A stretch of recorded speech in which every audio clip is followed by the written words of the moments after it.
Fabiano Caruana has given up his rook in the corner. Now, it's an opening that is actually quite well known. We're not quite into novel territory yet, I don't believe. But this rook was given up on a8. And look at the compensation in the form of white's lack of development. This knight on g5 is awkward. If it gets kicked, it might have to go to h3 at some point. So, I mean, you better be well prepared. And if there's any player with well prepared is using the sentence, it's Fabiano. It definitely is. I would be terrified to have this position with the white pieces. Knight c6 to d4, Robert, comes to mind. If you take the knight, you get checkmated. It's on the board. You also can't castle kingside because of the fork on e2. How does Arjun... Okay, well, there's the answer. Knight a3. And now the bishop is protected by the rook, which is so crucial because cd is now a huge threat.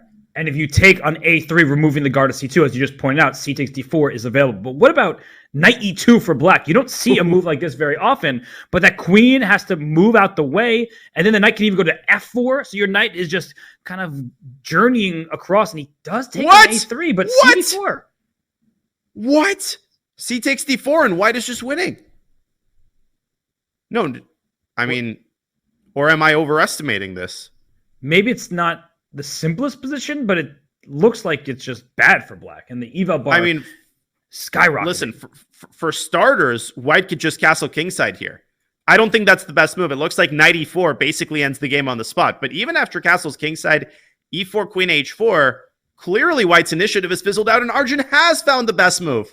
And he's done it with over 4 minutes left on his clock. And you could tell by Fabi's face that he was like, catastrophe. Yeah, no, exactly. He just made his face, pulled his hair, and he's like, what did I just do? So he knew the opening, and then he must have forgotten how to continue. And in blitz chess, when you don't have 30 minutes to sit and think on the position, this is the danger of sacrificing material in the opening. And Danya, you made this point earlier. Some players, they play the same opening over and over again. Others, they just switch up the positions.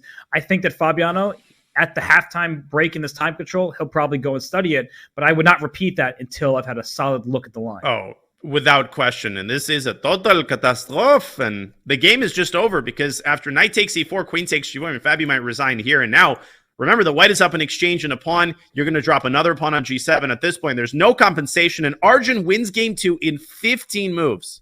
And they call you the prophet for a reason. You call that resignation. Arjun Erigaisi in a miniature victory over Fabiano.